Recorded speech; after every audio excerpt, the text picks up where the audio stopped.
Центар за мир и меѓукултурно менаџирање. За основање на ваквиот центар, Државниот универзитет во Тетово денеска потпиша договор за соработка со Универзитетот во Бари и Универзитетот на Северен Илиноис. Основањето на центарот има за цел промовирање на мирот, менаџирање на конфликтите и меѓукултурно разбирање.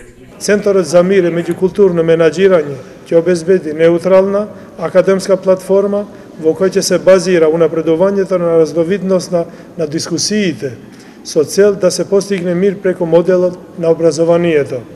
Преку овој центар владите, студентите и главните засегнати страни ќе имат пристап до ресурсите за ефикасно менаџирање со конфликтите и недоразбирањата за обезбедување глобален мир и економски просперитет.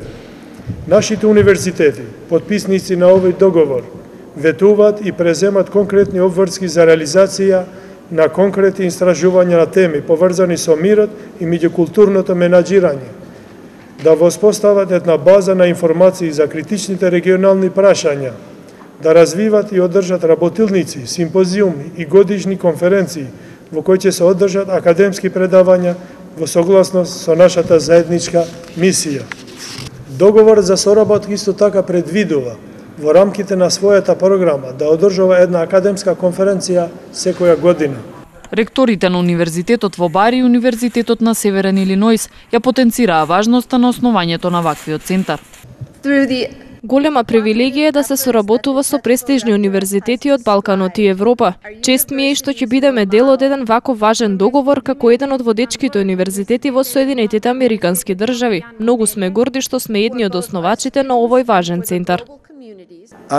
Ова е навистина многу важен договор. Преку него ќе го создаваме и ќе го промовираме мирот и сите човекови вредности. Се надеваме дека оваа средба ќе вроди со плод и ќе успееме во нашата цел. Идните генерации да живеат мирен живот, полн со меѓукултурно разбирање и почитување. Центарот за мир и меѓукултурно менаџирање ќе нуди и програми за обука со сертификација, симпозиуми како и курсеви за студентите.